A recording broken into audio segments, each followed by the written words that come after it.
and Savage.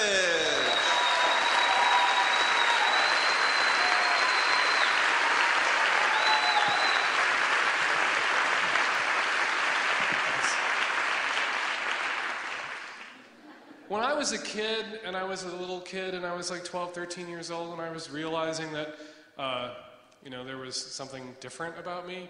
And my dad was a Chicago homicide cop, 20 years. And he liked to watch shows with cops in them, just to point out everything that got wrong. And we would watch Barney Miller, which was a particular favorite of his. And there was a gay recurring character in Barney Miller who's this incredibly swishy guy with a poodle.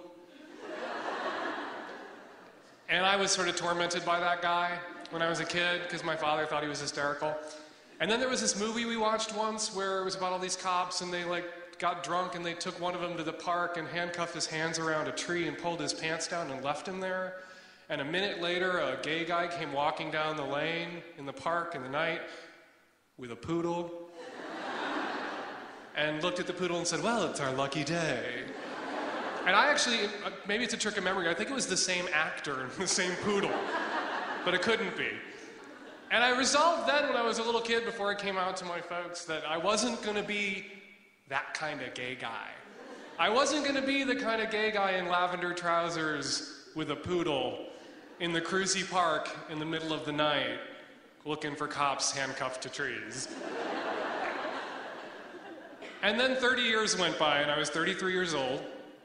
And I had this great boyfriend, who I love very much, who's very swishy, because I like swishy guys. And I need to say this, you do this thing when you're young and gay, and everyone in your life hates gay people. When I was 13, I'm 42, I was 13 a long time ago, and there wasn't a lot of gay role models out there, and so you did this weird thing then, I don't know if gay kids do it today, where you go, I'm going to be a different kind of gay person. I'm not going to be that gay person that my family and friends all complain about all the time, the swishy weirdo gay people. I'm going to be one of those normal gay people. They'll like me when I'm gay. So I won't be a poodle walking, dress wearing, sucking dick by the railroad tracks kind of fag. I'm gonna be a new kind of fag without the poodle and without the park and the lavender trousers. So anyway, 30 years go by and I have this boyfriend and, we have a baby. We have this kid and suddenly he's 4 years old and he wants a dog.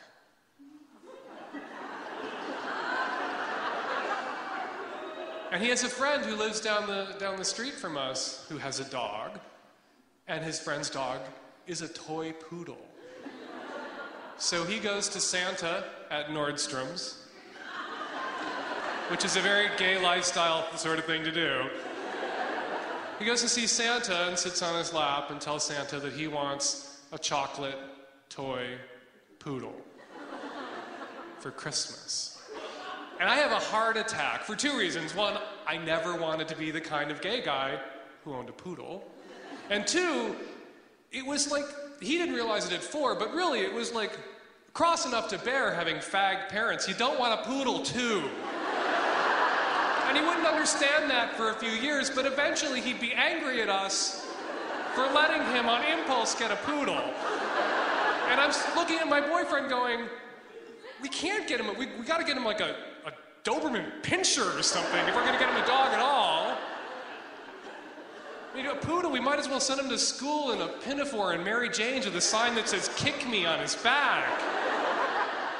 These are my gay dads and my poodle.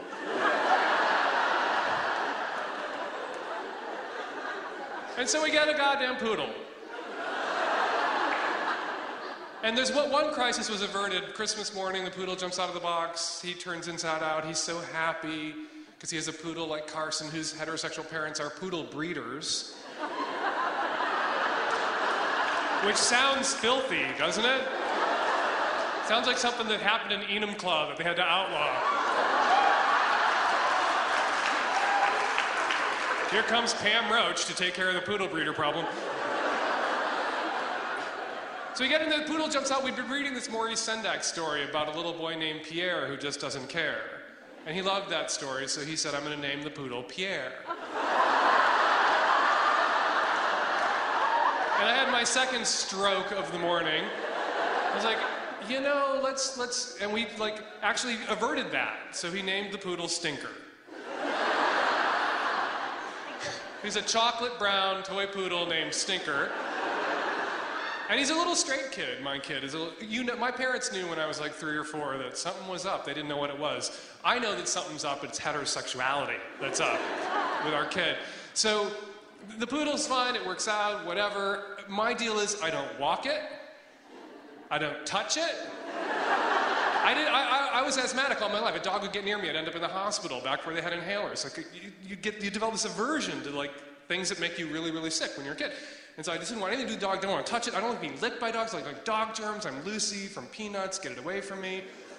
And then one day, I'm at work and I get a call, we're in a meeting, we're always in meetings, and the receptionist pulls me out of the meeting because my boyfriend's on the phone and he's hysterical. Like, how is this different than any other phone call from my boyfriend? And I rush to the phone, and he's sobbing, which is different, and he can't get it out. There's been an accident, something is hurt, and at the hospital. And I think, oh my God, what happened to the kid? He's like, no, it's the poodle. And I said, oh, it's just a dog? Which you don't say to a gay guy like my boyfriend about his poodle. The dog was sort of his too. And so what happened, he'd been driving along and the window was cracked and the dog, who is a toy chocolate poodle and they have very tiny brains, stuck his head out the window and then his chest out the window and then his front legs out the window and then he fell out of the car and landed on his little poodle skull and his eye popped out. And there were no Kennedys around to take the sting off. But it didn't sink because it was attached by the optical nerve. And it's bleeding out of its ears, and my boyfriend jumps out of the car by the side of the road and is hysterical. And then a van pulls up with 3 hippie chicks in it, and they see this hysterical fag holding a bleeding poodle by the side of the road, sobbing, and they throw him in their van and drive off to the vet with our car sitting by the side of the road with the keys in it, running. And they get him to the vet, and he calls him to the vet, and he's hysterical, and the hippie chicks, God bless them, wherever they are today, they take him home, they offer to get him high, they go get the car, they bring the car to the house. He doesn't get high, unfortunately. And I call, I'm gonna come home, I'm coming home, you're hysterical, I'm coming home. And we lived on Vashon Island at the time, so coming home from the stranger was like a 2-hour ordeal. I had to get to West Seattle on the bus and wait for the ferry and walk up the hill. And so I call the vet, and I say to the vet, how's the dog? To the receptionist. I'm calling about Stinker, the grievously injured chocolate toy poodle. And she says, and the receptionist says, are you a member of the family? I was like, what do you mean? What's your relationship to Mr. Hecker? We can only release information to spouses.